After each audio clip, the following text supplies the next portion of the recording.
audience participatory program featuring Honorable Commissioner for Information, Prince Okekano. Abia State has a very rich history, and we are very confident about our history. Be part of a conversation by dialing the number 0814-2991-448.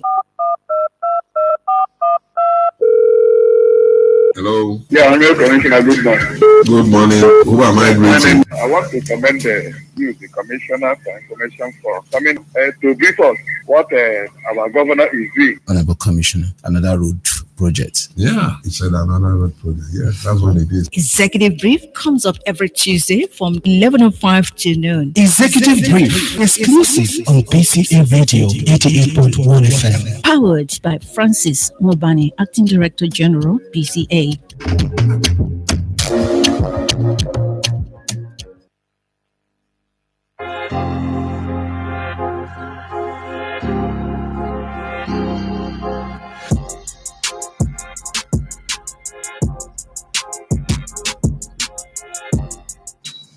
Good morning, listener. Welcome to Executive Brief on BCA Radio 88.1 FM Umuahia. Of course, Executive Brief brings you weekly updates on the State Executive Council meetings chaired by Governor Alex Otti. Executive Brief is SIMULCAST on 94.9 FM Umuahia, Family Law FM Umuahia, of course, we FM 99.1 FM Aba. As usual, the Honorable Commissioner for Information of the State, Prince Okekano, is here to talk to us this morning. Welcome, Honorable Commissioner. Thank you, Francis. Thank you for having me. Good morning. Good morning. And my colleague and co-anchor Chineserem Abaku is also here. Chineserem, welcome. Thank you very much. Good morning, dear listener. I remain yours, Francis Mumbanin, saying stay tuned as we unbundle today's package. Well, let's go straight to the questions we'll have for you today, Honorable Commissioner. Let's start with the cheering news that the Abia State Startup Bill, sponsored by the State Ministry of Science, Technology and Innovation, has been passed into law by the State House of Assembly. For the sake of our numerous audience out there, what is all this about, and how does it benefit Abians? Thank you, Francis. Yeah, like you did say, it's cheering news that that bill had passed the third reading and might as well be regarded as law, pending when His Excellency, the Executive Governor of Abia State, Dr. Alex Otti, if I would assent to the bill. That bill was initiated by the Ministry of Science, Technology and Innovation, and the idea was to give vent to one of the promises His Excellency made in his manifesto before the elections.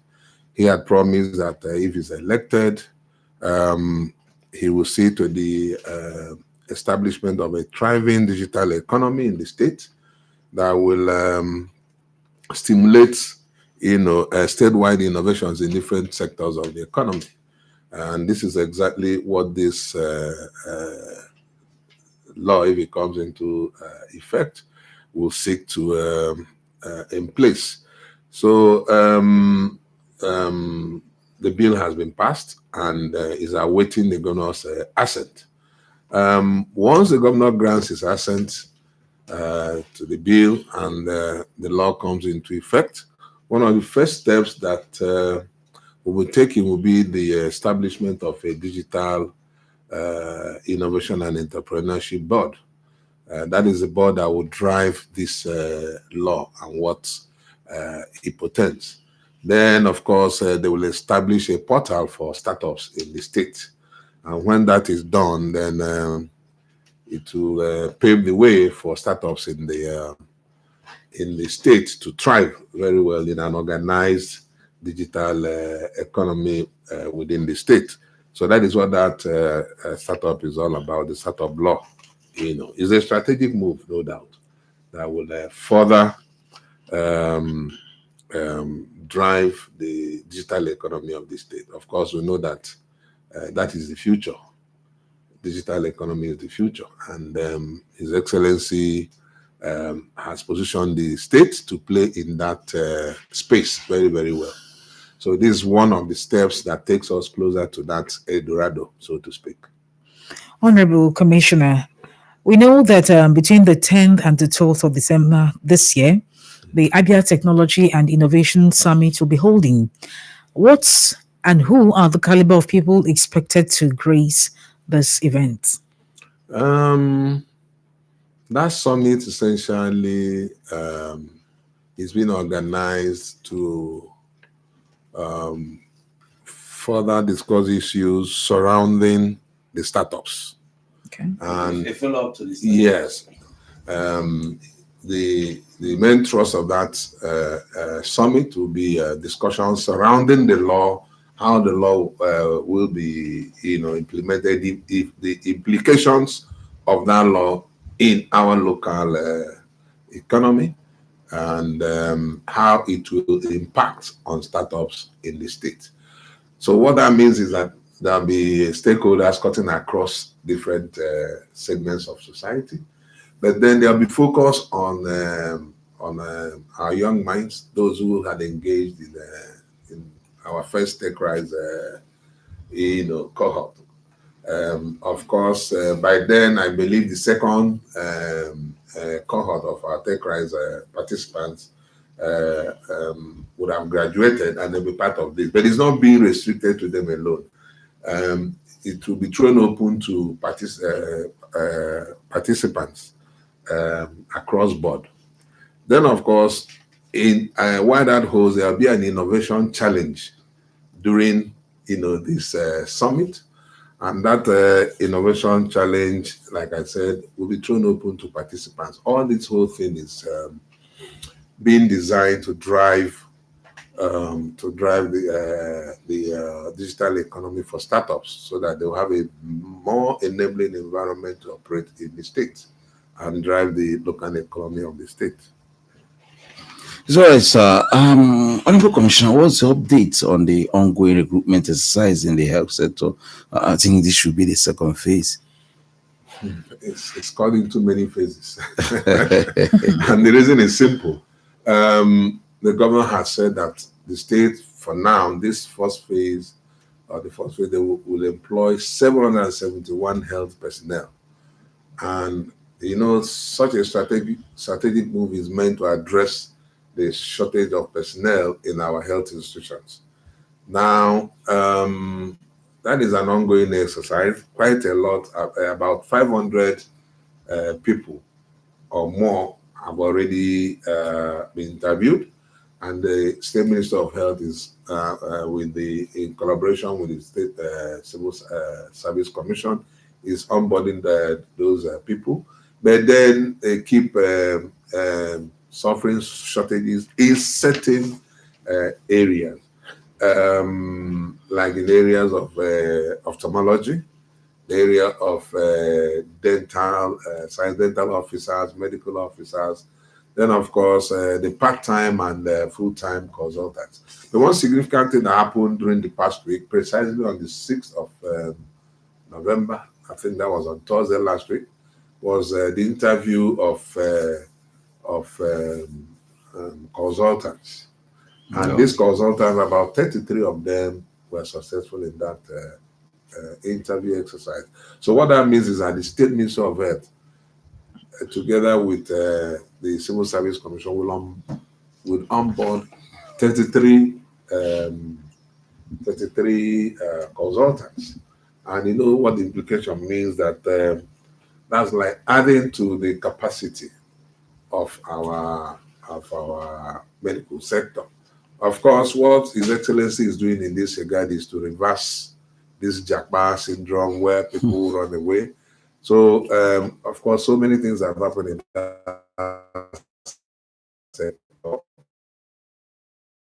Staff there in the local Congress salary scale. Yes. And the salaries of our doctors over the period have been increased.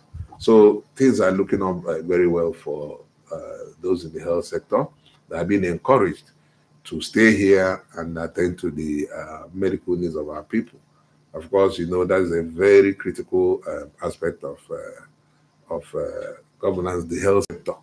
So health, they say, is It's wealth. wealth. No matter how much money you have, if you don't have your health, then you're nowhere.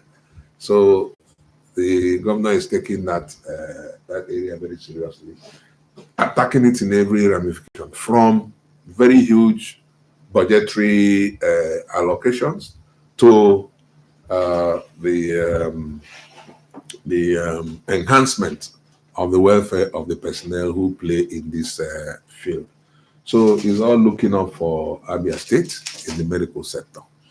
But Commissioner, it appears that Abia State has become favored to host a number of global and national events.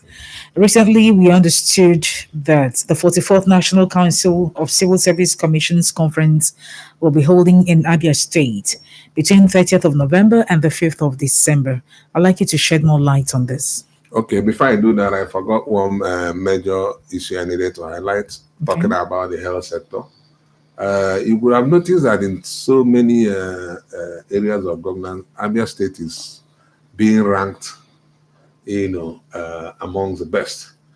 It has happened in the road infrastructure space. It has happened even in the media, where Phillips Consulting rated the state very highly. Yeah. That we spend so less and gain so much more, in terms of creation of awareness in the media space. Now the focus is on the health sector. So Abia State was ranked number 1 in Nigeria for health emergency readiness. Wow. That is the 2025 SBM Health Preparedness Index. It confirms that the governor's reforms in the health sector is paying off for us to be number 1 in terms of readiness, emergency readiness.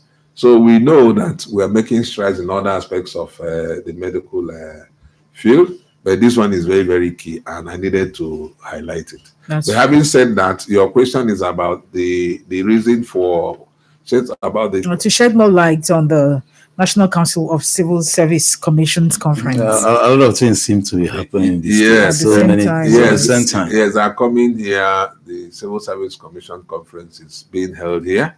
It's an annual event they take to states. I can't remember when last he held here, if he had ever held here before now. But then you can see that there's a whole lot of focus on the state. And the reason is the recognition that this state is distinct from the rest of the country.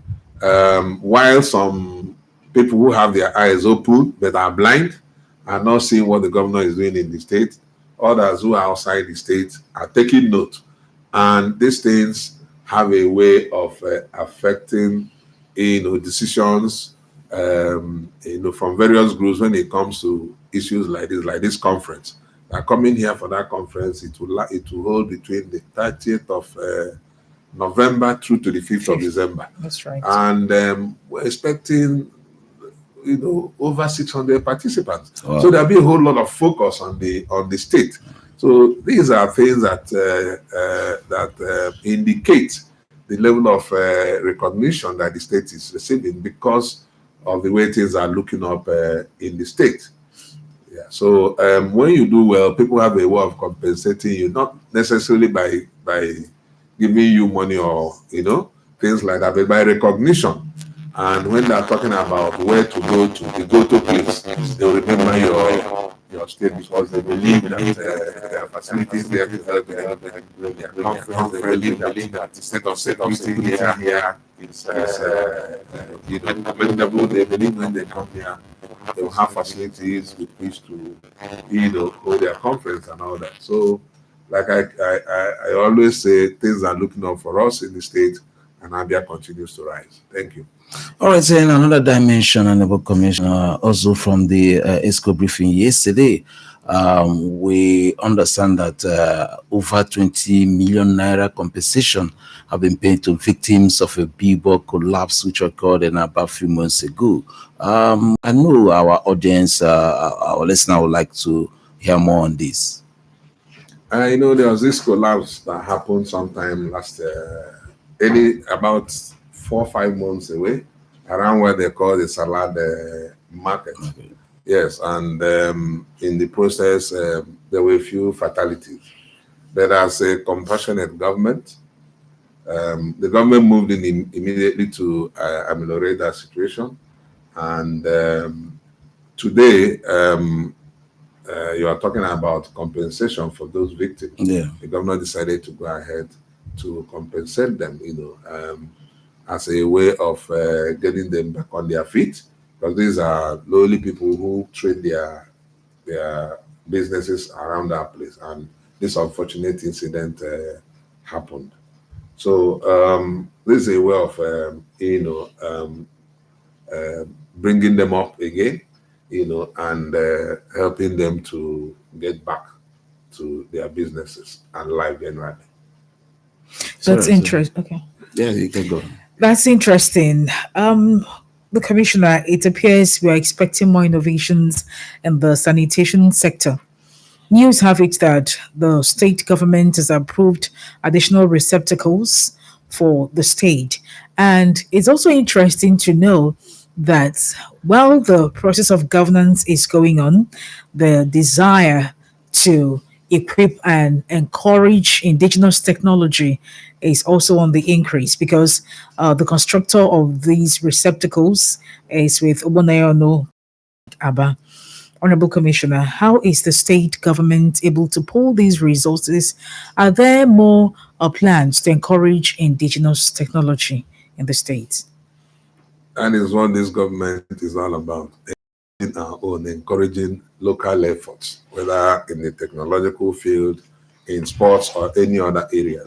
So, in this wise, the state government is, we have recorded quite some achievements with regards to waste disposal and waste management across the state. That today, in 2 years plus, Abia, that was rated amongst the dirtiest states in the country, is today being rated about the cleanest in the state, in the country. So that achievement did not just come overnight. It wasn't by happenstance. It came as a result of a deliberate effort to turn things around in the state. And that is what His Excellency did. If you recall, immediately he took his oath of office, he declared a state of emergency in the waste disposal sector, and appointed a task force. And that task force, had metamorphosed into a SEPA that is today driving, that vision. So they've turned things around, and it continues to get better.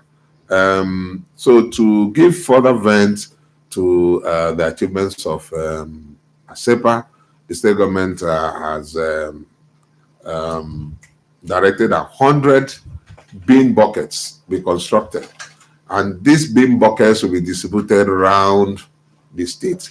And of course, the bin buckets are meant to discourage our people from waste disposal, indiscriminate waste disposal.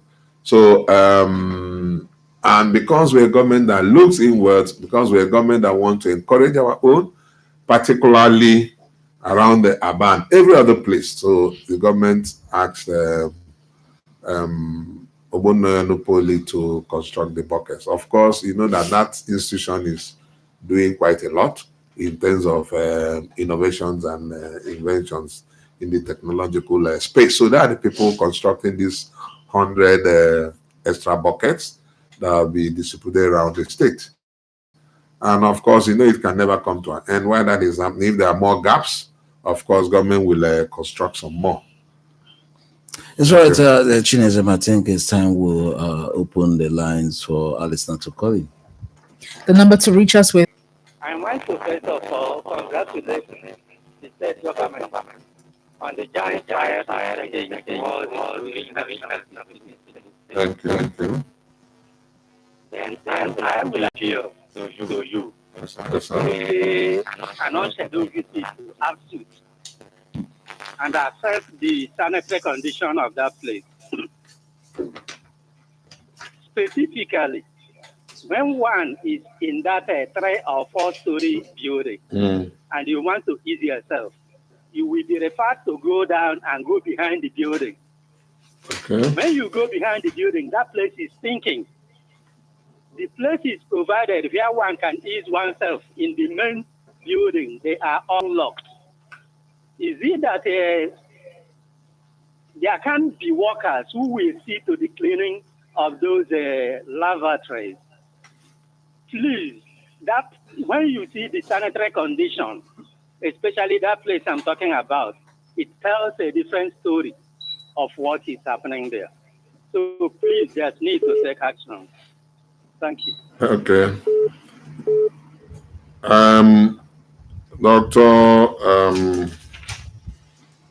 Dr. Israel, your observation is taken.